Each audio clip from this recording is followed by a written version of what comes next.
How's it going, YouTube? I'm back in another video, and today I'm going to be talking about why the Los Angeles Lakers should not be trading Kyle Kuzma. Now, if you have been keeping up with NBA news at all recently, you would know that Kyle Kuzma has been the leading of most of all trade talks as of right now. His trainer came out and said something bad about LeBron. Kuzma said he had nothing to do with it, but right after his trainer said that on Instagram, Kuzma tweeted out call a spade a spade. So I mean, it looks very suspicious. And I mean, although Kuzma and LeBron made it look like they don't really care about it, well, I mean, now Kuzma's in trade talks, and you know, if LeBron doesn't like someone, they will get traded. LeBron is the GM of the Lakers, let's be honest, and Kuzma getting traded is not going to be a surprise at all. But I personally think it will be a bad move to trade Kyle Kuzma, and I'm going to get into that to a couple reasons why I think it won't be a good move for them at all in this video. And if you like to do it at any point, hit the like button and subscribe button. And without further ado, without running on too much, let's get right into this video.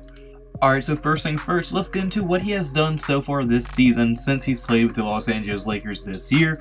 Right now, he is averaging 12 points per game, 3.6 rebounds per game, and 1 assist per game on 42% shooting from the field and 34.6% shooting from the 3. So really, he hasn't been shooting that efficiently from 3, but it hasn't been terrible. He hasn't been shooting that bad from the field, but I mean, also hasn't been great.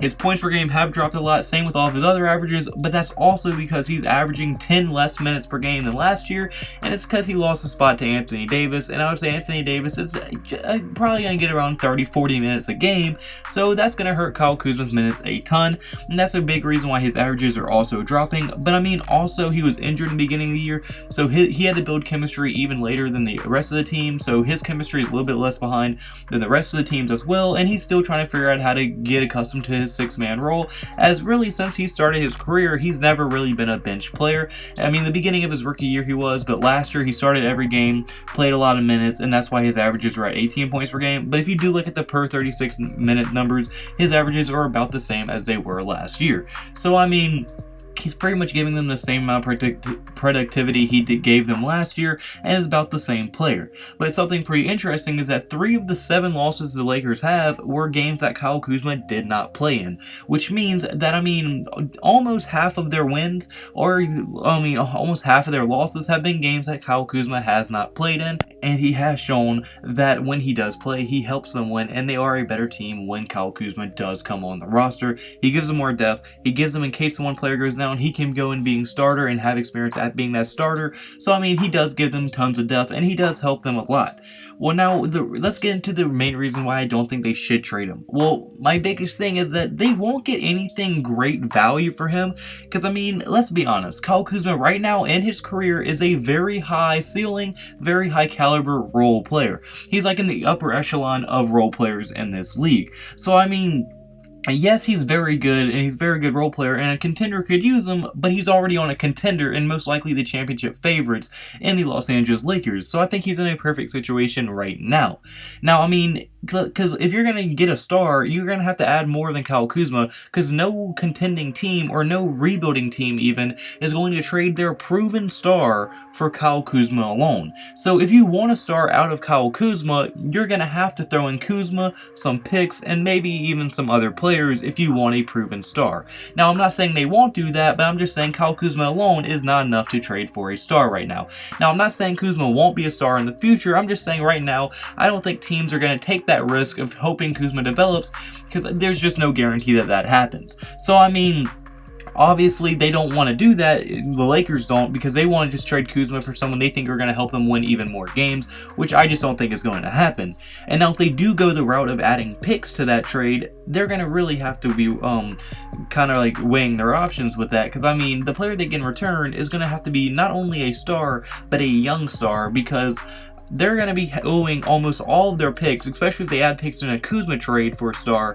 They're going to be offering almost all of their picks to different teams. Like, they're not going to own any of their future picks for a very long time. Now, of course, because of the sign-on rule, you can't trade back-to-back second-round picks, but they're going to have, like, a lot of years where they don't have first-round picks if they keep trading for stars. And I mean, that is a very, very risky game to play. I mean, look what the Brooklyn Nets did. Now, the Brooklyn Nets, they didn't have the Saipon rule, and they pretty much got rid of their entire future and all their picks from back-to-back years, and that's why the rebuild took so long. But, I mean, the Lakers could be in the same situation, just not as bad because you don't. But, like, they could be kind of the Brooklyn Nets 2.0 if they aren't careful. Now, I think the talent level on the Lakers is much higher than that Nets team and what they traded for, but still the same thing kind of applies. And now my second reason is going to be that it will probably hurt them more than it would be if they just didn't trade him. Because right now, the chemistry is fine. The chemistry is probably about as good as it can get, and it's just going to keep getting stronger and stronger. But if you trade Kyle Kuzma away, one of the biggest pieces off your bench, who gets starter minutes pretty much, that's going to hurt a lot. I mean, when your sixth man gets pulled out, that's going to be very hard. And 12 points per game off your bench is very, very good as well. So, I mean, that's going to also, needing whoever you trade for is going to have to be able to provide that 12 points per game, which I just don't think you're going to get. Because, like, who are you going to trade for? If you trade for Bojan Bogdanovic, which I don't think the Lakers should do at all, I mean, that's pretty much a swap for the same player. Bogdanovic is going to get you around 12, 13 points per game, and I don't think you would give up your chemistry for one more point per game a night, where it's not even guaranteed that he would fit your system. So I think personally, if they trade anyone, it should not be Kuzma, and it should be some players lower on the depth chart, or they should go all in and go for a superstar and add Kuzma. But I think personally, what they should do, keep the team pretty much as it is, maybe get a few second round picks, and through the trade deadline, maybe try to add a nice proven veteran at the trade deadline, something like that. But I think Kuzma should stay where he is at. But unfortunately, guys, that's my first video, so comment below. Do you agree with me? Do you think that the Lakers should get rid of Kuzma? Do you think he shouldn't get rid of Kuzma? I want to hear your thoughts in the comment section below. If you did like the video at any point, hit the like button and subscribe button. See you in the next video. All glory to God. Hope you have a blessed day. Can I have a blessed day? So you need to have a blessed day. See you in the next video. Goodbye. Boo. Blah.